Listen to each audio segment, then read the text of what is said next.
Hello and welcome to a new video. Unfortunately, I think most of us are aware of the news that Purple Kiss is disbanding. RBW Entertainment announced it was a mutual agreement between Entertainment and the members, and that they will disband in October after a tour and an English and Japanese album. And if you kept up with my channel even back in the earlier days, you'd know that I really enjoy Purple Kiss's music. I would not call myself a stan because I don't know all the members, nor do I know exactly what they're doing or follow their fan signs, but I do listen to their music and I do know all the title tracks. I think their discography is great, and so in honor of them disbanding and in hopes that maybe if you're watching this video you will discover a song you've never heard before, even though these will only be title tracks, still they have some underrated ones, but I do highly encourage you to look into their B-sides as well. I will rank all their releases in order of how much I personally like them, so the first song I show is quote-unquote the worst, and the last one I show is my favorite, but these will just be my own opinions, and I think in general they have an amazing discography, so really I don't think any song is a bad one. If you find my least favorite song to be your favorite, that's completely valid. I think all of their songs are really good. So let's start.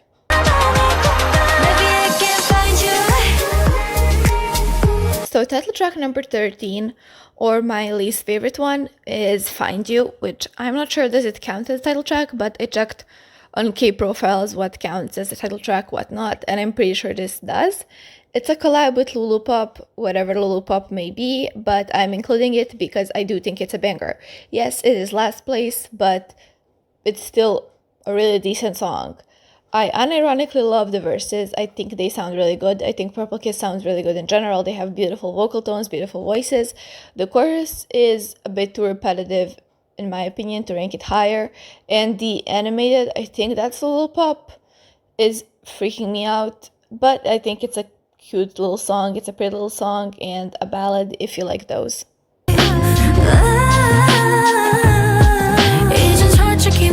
Song number 12 is Can We Talk Again, and their early aesthetic is so scrumptious despite the budget constraints they had, especially since this was their second single before even a mini. It's a great ballad if you are a lover of ballads. The lyrics are actually well thought out. They're full of yearning and heartbreak, and you can feel it translated in their voices. I think they carry it out really well. Second verse starts with the rap section, but it quickly turns back into the singing. And I like a good breakup song, I just personally don't relate to it. There is a rap verse before the outro, which I don't necessarily love for a ballad. I sometimes think a ballad would be better without any rap, but it was 2021 when this was released. But still, by no means do I think it's a bad song. If you find ballads boring, this has enough interruptions with those rap verses to keep it interesting. Not just yearning singing, which is something maybe I prefer, but in general, I think even just visual aesthetics, it's worth to watch the music video and decide if you like the song for yourself.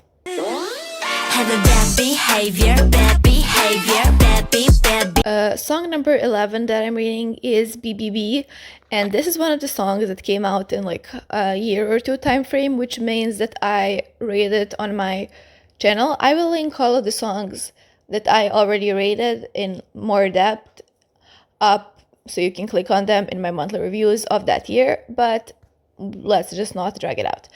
When I originally rated this song, I did not like it, and I think I stand behind my opinion back in 2023 when I said that the verses are incredible, and I still stand by that. They are. I think it's some of their best work, the bridge as well. However, I personally cannot get over the chorus.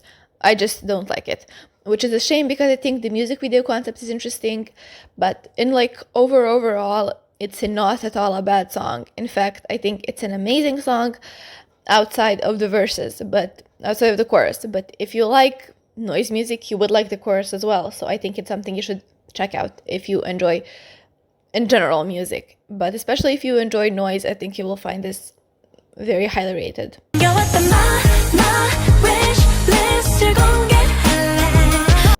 The 10th title track is My, and are you in a mood for a Christmas ballad?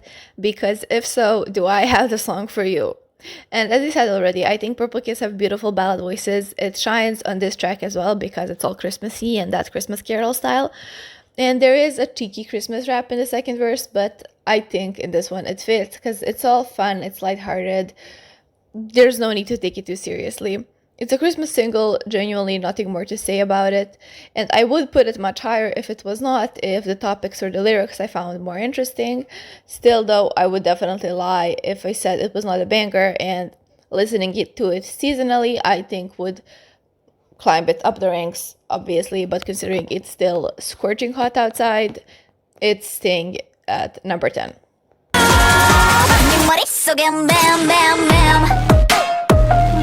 Number 9 is Memem. I'm not sure how you pronounce it, so I am so sorry.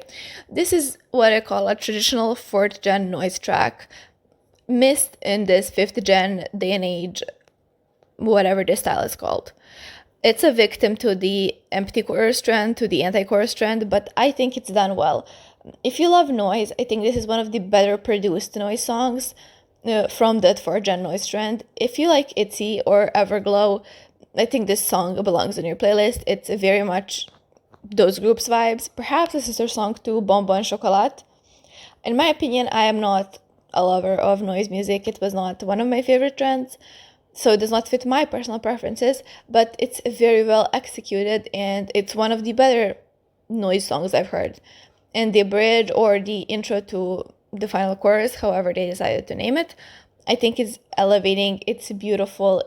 Their voices sound incredible all the time, and because in noise music there are some sections where they actually sing it, it's a really good song, especially if you enjoy noise. I think it would be a great song, rated much higher on your personal list.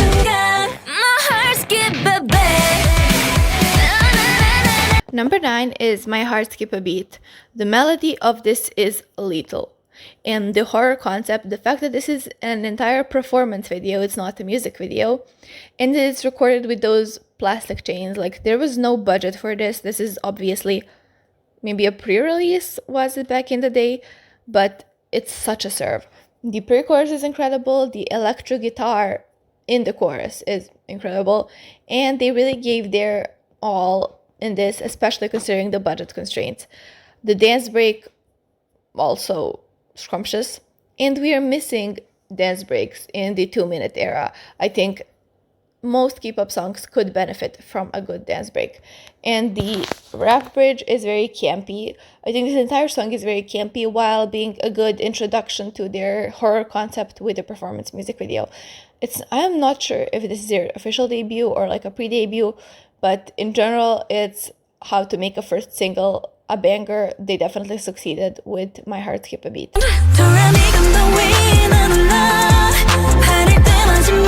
Number 7 is Doremi, their most recent single, and sadly I will never like it when they sing children's songs and nursery rhymes and weave them into a song. Luckily though, it's only in the beginning and the chorus is free of that. Yes, they mention Doremi, but it's bearable. I don't think it edges on the territory of, for example, NMIX's Young Dumb Stupid. And while I do think that darker concepts suit them much, much better, I also think their voices can carry out anything. And this is a nice, elegant, flowy song. It's the kind of song that I like. I like those easy ballad type songs, and I think it's very good, especially if you're into this recent 4th gen trend, like, I don't know, Kiki, Eyelet, New Jeans type of songs. I think you would really like this one.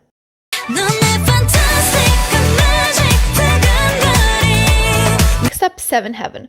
From the start, this song is, like I said, one of those I reviewed prior. In my experience, if a new group or a lesser known group has a car-themed music video, the song will be good. I don't make the rules, I just notice them. I really like this song, despite the sad that it is not their usual dark concept. It's not a crime to follow trends, especially since, like I said, they have the voices to carry out almost anything. And the high note in the bridge, I always eat up a high note, I think all K-pop fans do. I think they carried it out well. There is a proper dance break, which once again, kudos for, and I am sad that considering this was one of the rare times they followed trends, and now with Doremi, it did not push them further out, because it definitely deserved more commercial success. It was definitely following up that more trendy path, but it still managed to be a great song.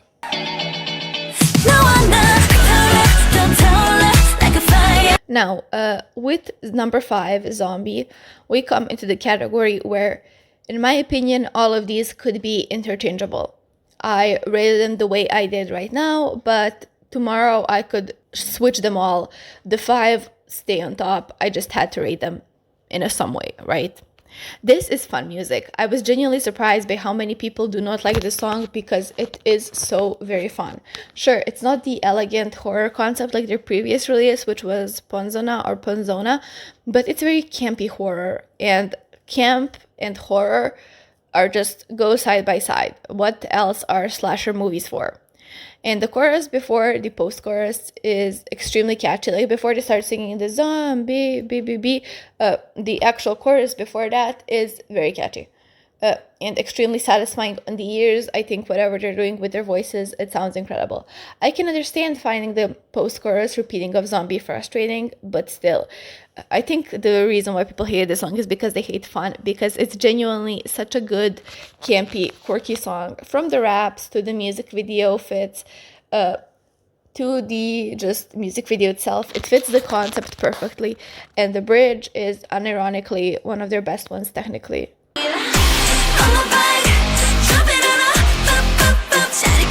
Number 4, On My Bike. This is their second latest release, so if you say I am just disliking their recent releases, it's really not true. The music video concept is back following their usual dark concept, and it's incredible. The entire song has such dreamcatcher vibes with the rock and heavy guitars, and I do always like a rock K-pop song. Like I said, their voices can, I think, follow almost anything. Pre-choruses, as always, incredible, but this time I think the chorus sounds great as well. Guitar and guitar riffs in the melody are incredible, and as usual, so is the bridge. Overall, I think they suit dark concepts much better in my opinion, and while this does not follow their traditional horror concept that we all love them for, it's a darker concept, and I think they suited this rock one as well, and I'm sad it did not get the traction that it deserved. Baby, Number 3 is Ponzona or Ponzona, however you say it. I'm so sorry once again if I mispronounce it. Might be the Purple Kiss song in existence. This was my introduction to them. This was their first song. The chorus makes me elevate just by existing. It's just something you hear every time, and it awakes both, I think, nostalgia for the time, but it's just so satisfying to hear. Their voices are satisfying just in general. The music video, the outfits, all are very iconic. The bridge and dance break, and then after that the sultry whispering and the transition to the final chorus are all, in my opinion, perfectly executed. Like, I think it's just, if I wanted to show someone and introduce them to Purple Kiss without showing much more, I would show them this song. I think it's the quintessential Purple Kiss song in general, and once again, all of these top 5 are, in my opinion, interchangeable.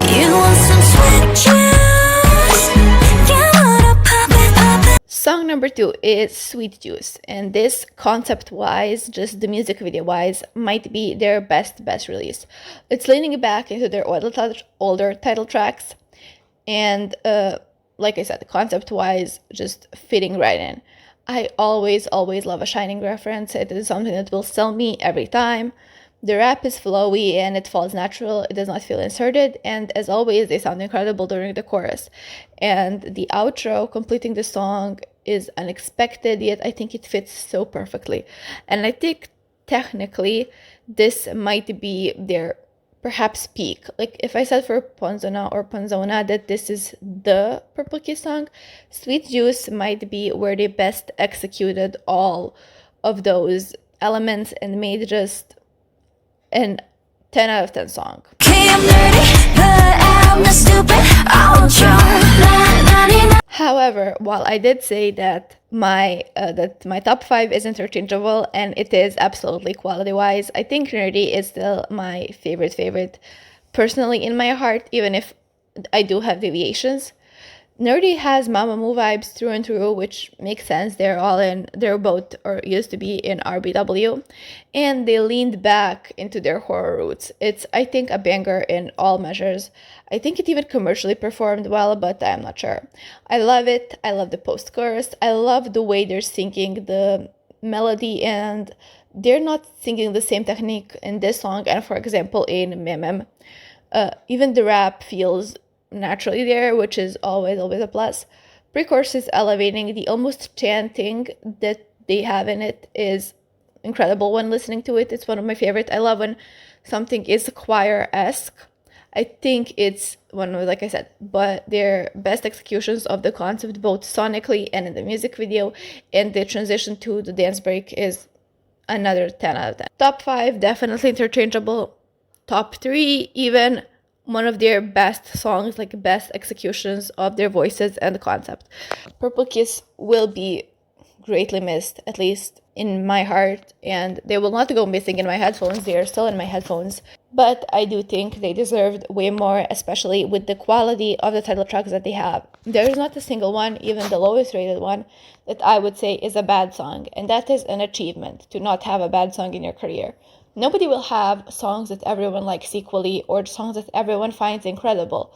But when your quality of music and the quality of music that you release is consistent, whether leaning into one preference or another, it does not matter. As long as the quality is consistent, I think that's where you can say and call yourself a success story.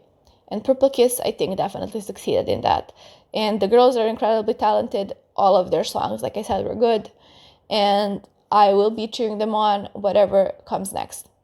So thank you so much for listening. Thank you so much for watching. And I will see you in the next one. Bye.